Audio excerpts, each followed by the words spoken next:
All right, we're back on the Orange 70s Lazy Boy for another edition of Mike Finds Things. This week I did find some records. I found a little bit of everything, as you will see, in all three sizes. We got 45, 33, and 78, including a really amazing 78 find, if I must say so. It's almost Christmas, so we do have one Christmas record. It's a rare one, and it's a punk rock rare one. As you will see, because I'd never seen this record before ever, and I probably will never run across another one again.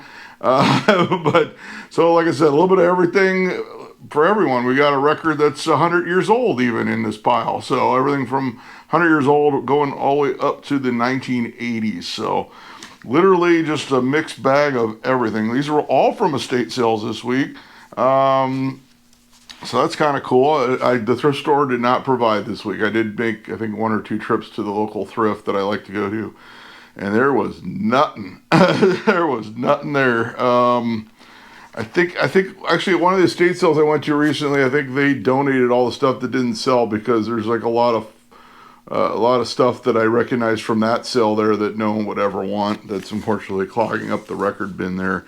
As always, make sure you like, make sure you subscribe, make sure you leave some comments. We go out in the wild, we find all these amazing records wherever we can, mostly estate sales. Sometimes I buy a record lot, and we do hit some thrift stores, some yard sales, and things like that.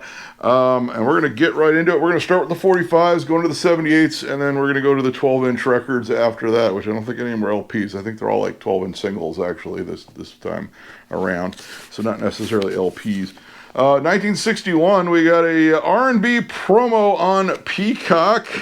This one, I always mention the values. It's a Discogs value, which when we get into the 78s, you need to take that even more with a grain of salt, because 78 guys generally don't like Discogs because they feel a lot of the shippers don't know how to properly package a 78 so that shellac doesn't snap into a million pieces.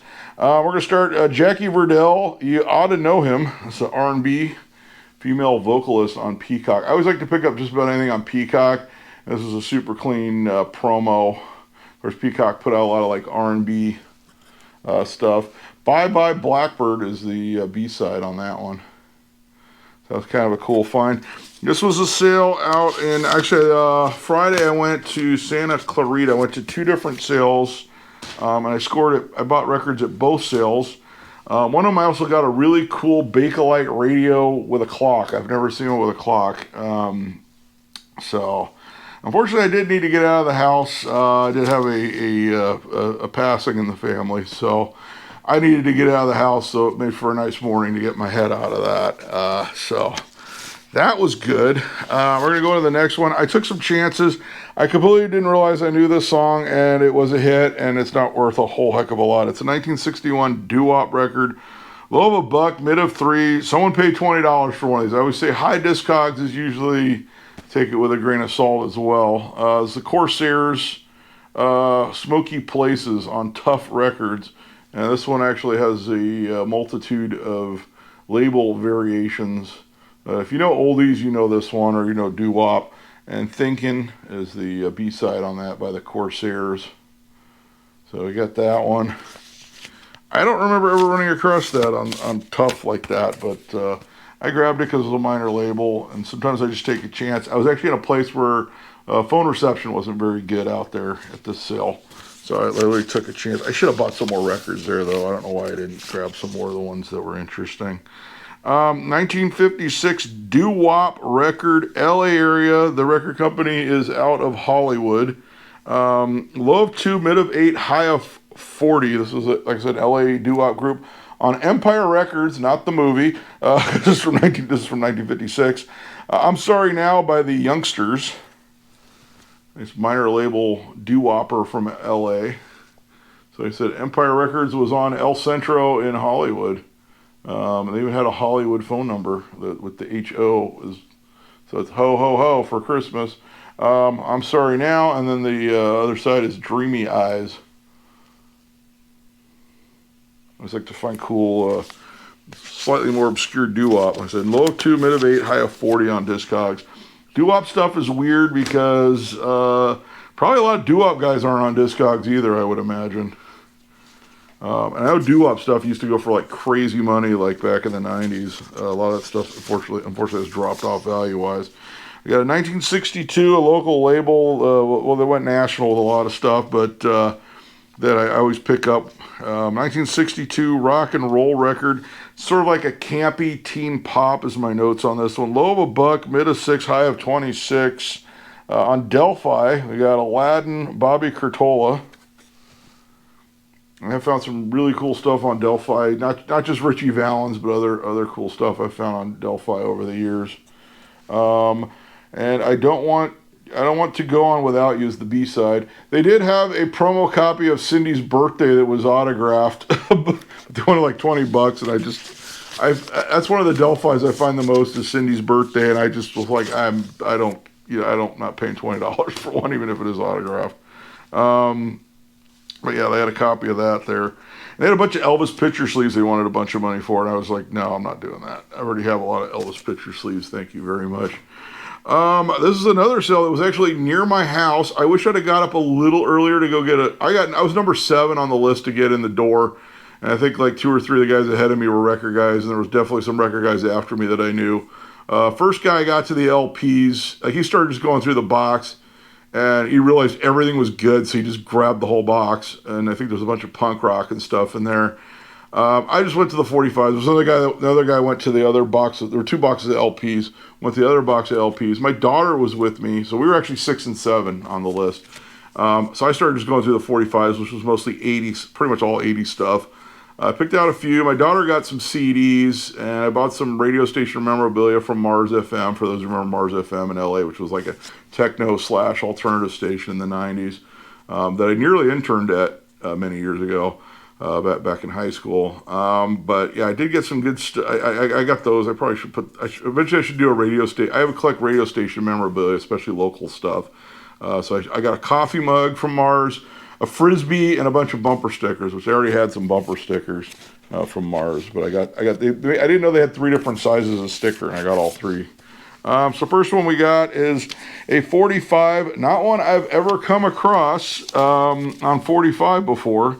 Like I said, there was some good stuff, a lot of new wave stuff. 1986 new wave goth cover of a love song with the picture sleeve. It is the Damned, Alone Again Or. I have never come across this. When I looked it up, there was like most of the pressings were actually promo pressings. This one is not a promo pressing. I really didn't get a value. That goes for a little bit because people like the Damned, and obviously this isn't something that's going to come up a lot. So Alone Again Or. So if you know the love song, you know this one. For me, it's like this is kind of the version I'm used to hearing at this point. And In Dulce Decorum is the B-side on that by the Damned. So that was kind of a cool find. I saw it. I was like, I said, I doubt I'll ever run across that again. Maybe because they were, new wave stuff was popular here in Southern California. But that was definitely a first for me. A new wave group I find a lot of, but not this one. 1984, low of 21 cents, mid of 2, high of 6. Low of 4, mid of 5, high of 6, so not a high value. I kind of got it for my daughter. It's a Missing Persons Give. Or it's usually find like Walking in LA, like Mental Hot Scotch, stuff like that, but not Give on a 45 with the picture sleeve. Not a high value. I like to pick up 80s stuff when it has the picture sleeve if it's something interesting. I could see that stuff going up in the future. I really could. Hip-hop record, or hip-hop 45. I had the album on cassette when I was in junior high, so I will say that. 1986, low of a buck, mid of 4, high of 12, not a high value, but Run DMC with You Be Illin', and then Hit It Run is the B-side. A lot of times, what makes an 80s 45 or 12-inch single worth more is if the B-side is one that was not on any of their albums and was only on the single, which this is not the case. Hit It Run was obviously, on the, if you know the album, it was on the album Raising Hell. So like I said, one that I remember from my youth, from 1986, Run DMC. That was back when they were like one of the first like really big hip hop group, and And I remember they toured with Beastie Boys right about in that era. That was when like License to Ill was blowing up. From 1983, this one's super common. I got it because it's fun. It's low of a buck, mid of 350, high of 13, with the picture sleeve. Men Without Hats, the safety dance, with Living in China as the B side, which says previously unreleased. So it's an unreleased B side, which with Men Without Hats, it's probably not something that people really care much about. But I think they were Canadian. They were a Canadian group. And everybody remembers the safety dance video. They did the big ass, with the Ren Fair on the video for that one. Here's one I didn't even write down a value because I'm sure they pressed a bunch of different ones. But it's a highly collectible group from the 80s. Still touring today. We got U2. I still haven't found what I'm looking for with the picture sleeve. I would say realistically, probably $10 at the most is probably what it's worth currently on Island Records. It's nice to find U2. A lot of them I buy for the jukebox too. Another one, a group that I missed seeing live. I've mentioned before from the 80s. It is Simple Minds, Alive and Kicking, with the picture sleeve from 85. It's probably like a $5 record, if that. I mean, it's not worth a ton of money. But there you go. I always like Simple Minds. Wouldn't mind finding like a 45 of like, I don't know. I like finding stuff like that. Now here's the best one I got at that sale. And what's funny is another guy passed on it. He grabbed another stack of 45s. He didn't catch this one and then put it back, which is, I couldn't believe. I guess he doesn't know punk rock. 1982. This one has a low of $10, a mid of 26, and a high of 51. I will never run across this ever again. And it's the original. It's a regular sleeve, but they just put a stamp on it. It is an anti-Christmas song. It's got a star, UCK Christmas, and then the B side, you know what that is. And then on the B side, it's the same song, Bleep Christmas. So it's with the F word bleeped out a bunch, and it's a 44-second song. So here's the original. So it's got the sleeve and it's got the Christmas tree with the X going through it. That's how they came. And it's Fear on Slash Records. And like I said, it is a 44-second song. So I can't imagine they sold very many of these. I'll give you a look. Of course, they were, I think, the first group to get banned from Saturday Night Live. So if you go on YouTube later on when you're done watching this, look up Fear on Saturday Night Live. There you go. There's the bleep side. Bleep Christmas, the clean side. Fear. I've never seen this. I will never see it again. I did play it. It is very brief. It's 44 seconds on each side. And the same song, just one side has the F word bleeped out as I try to get it back into the original sleeve. But kind of cool punk rock collectible. It does have some value. Wow, now we're on 78 mode. Here's our oldest record of the video from 1924, 100 years ago. It is a folk country record, low of $1.50. This is Discogs 78 pricing. I will give that disclaimer. Folk country, low of $1.50, mid of $8.50, and a high of $29. So it actually has a decent value, even though it's a Discogs comp. It is Vernon Dalhart, Wreck of the Old 97, with the original. It was in the original Victor sleeve. Hopefully it wasn't switched around. I'm just going to assume it was the original Victor sleeve.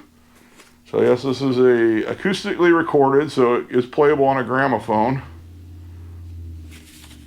Wreck of the Old 97, the B-side is the Prisoner song. And they do mention that the Wreck of the Old 97 in the Blues Brothers, in the Cowboy Bar. Like that was one of the songs that was requested, was Wreck of the Old 97. I think there was like a lot of different versions of this.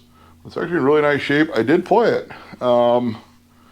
It plays about what you would expect for a good condition, very nice condition. 78, that was acoustically recorded playing on electronic equipment. He had a lot of 78s. He had some gramophones. The gramophones were kind of expensive.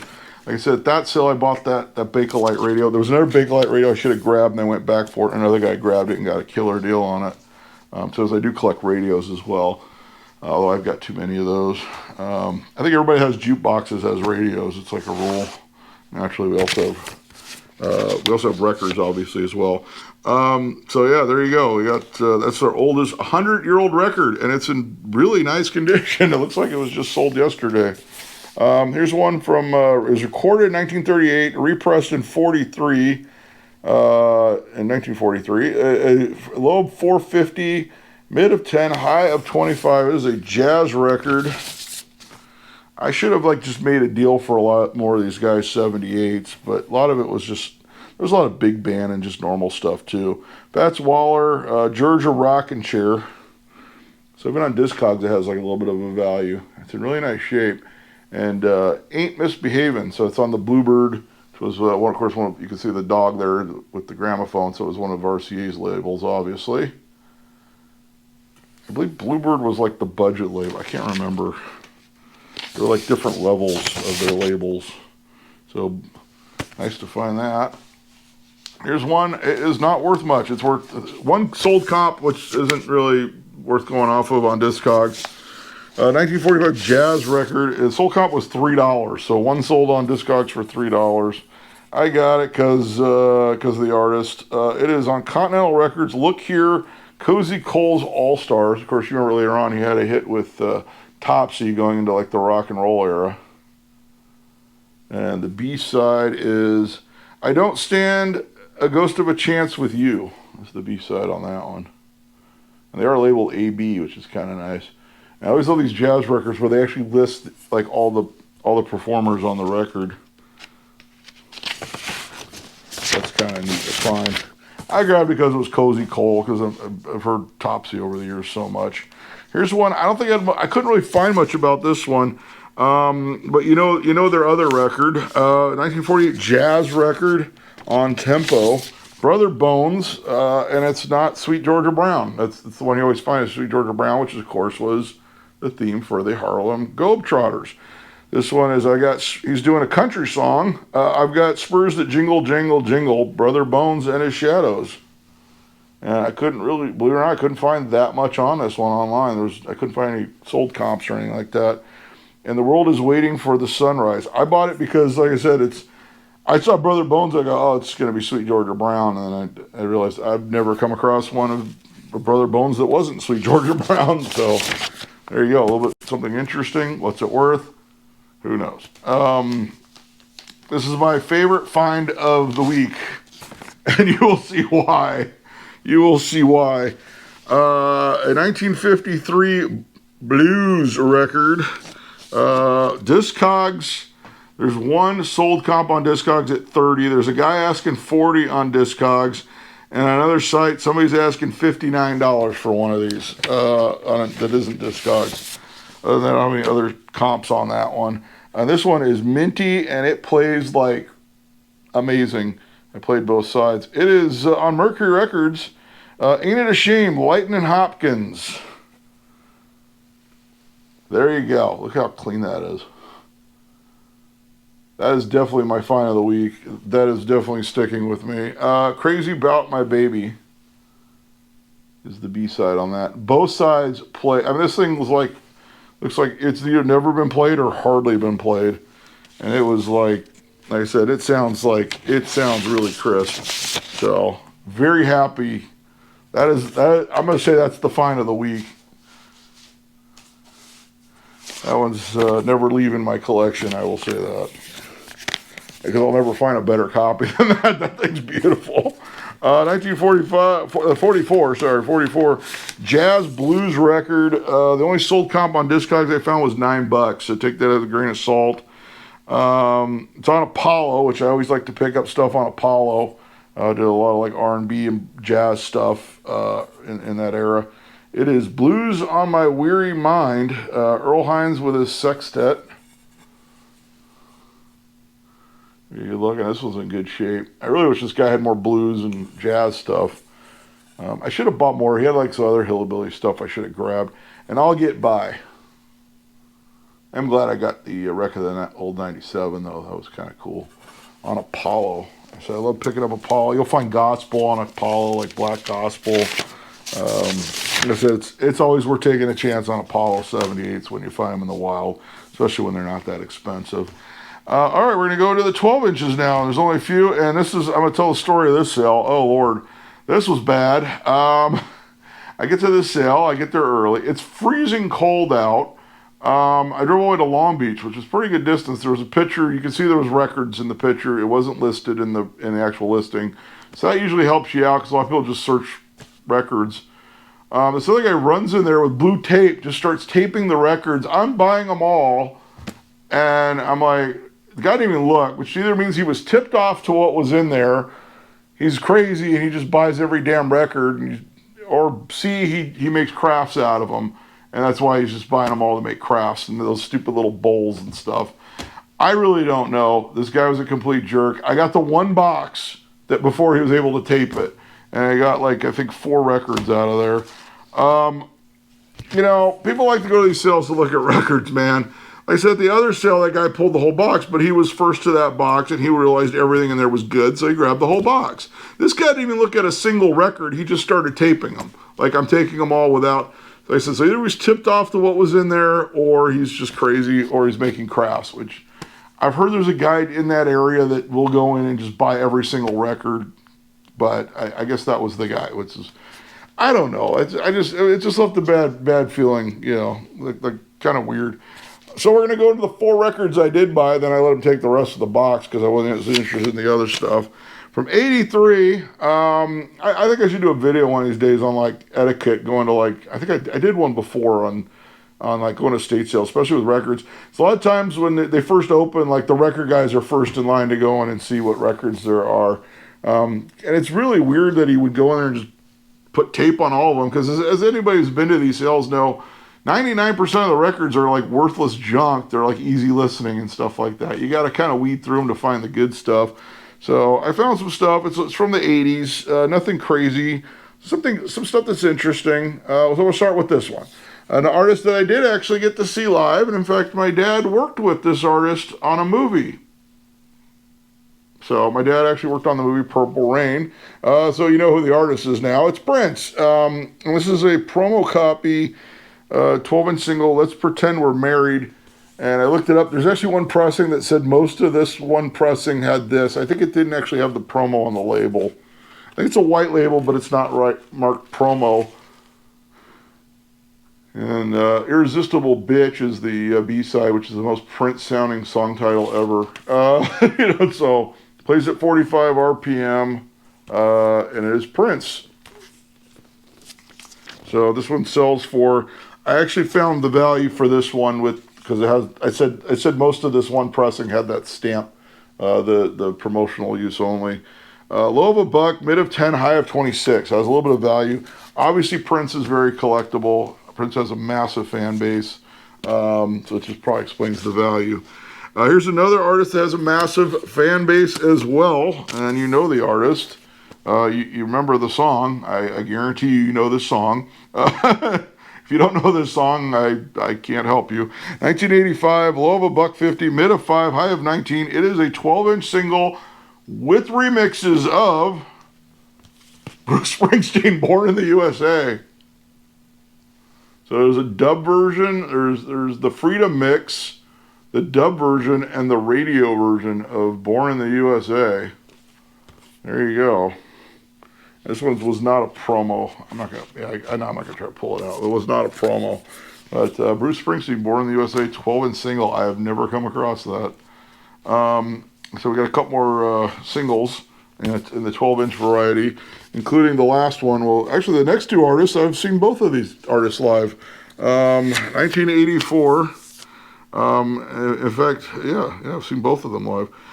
Multiple times, actually, for both of them. 1984, low of 2, mid of 550, and high of 21. An artist I've seen twice, including the night I found out when my ex-wife was cheating on me. That's when I found out that night. It was made for a memorable night. We're not going to get into that, though. Has a punch for a return. It is the Wild Boys, Duran Duran. I always mention every gal I've ever been with has been a Duran Duran fan, or Duranie. They call them Duranis. So this one's got the Wild Boys. This one's, of course, produced by Nile Rodgers. And the B-side is Cracks in the, I'm looking for Cracks in the Pavement as the B-side. A lot of times Duran Duran stuff, especially singles, are worth because the B-sides are unreleased on the albums. You have to kind of watch that stuff. Low of 2, mid of 550, high of 21, Duran Duran. So I said you got to check that 80s stuff, especially the 12-inch singles, things like that. And our final record, and this is a good one, you know the artist they're covering. 1984, it's a promo copy. Low of 4, mid of 7, high of 19. I have never seen this before. I knew about it because this cover, they were not allowed to put the video for the cover on the DVD when they did all their music videos on one DVD. That's a huge hint. It is Devo doing Jimi Hendrix, Are You Experienced? There you go. This is a promo copy from 1984. And I think they're not allowed to put this on any of their compilations anymore.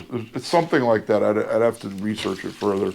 But a white label promo of Devo. You know, I'm a big Devo fan. I think I've seen them like 5 or 6 times. I'm going to see them again at Cruel World next year, too. They're playing Cruel World. In fact, Duran Duran headlined Cruel World last year, or this year, 2024. So I'll be seeing Devo once again. I think they're on like their final tour that just keeps getting extended. I'm a huge Devo fan, so that was cool to find, even though that guy kind of pissed me off at the sale. It's a little mix of records there, everything from 1924, 100 years ago, up to a Devo performing Hendrix. So like I said, we find all kinds of stuff here on the Mike Finds Things channel. If you like what you see, make sure you like the video, make sure you're subscribed to the channel, leave some comments about some of these records. I'm going to hopefully be able to, you know, I film these like a week in advance. So this is actually a Christmas week video is when this one's posting. So good thing we had a Christmas record in there, even though it was an anti-Christmas record. But yeah, leave some comments and all that good stuff. I'll hopefully be hitting some sales this week. I don't know what's coming up with the holidays and all, but you never know. Stuff pops up. If not, I'll have to figure something else out for a video. Maybe I'll finally get back into that record lot I picked up like a million years ago that I keep hinting about, but I don't think that would be that hard. I could probably do that in pieces because there's just so many records in that lot. But there you go. And until next time, I'll be seeing you.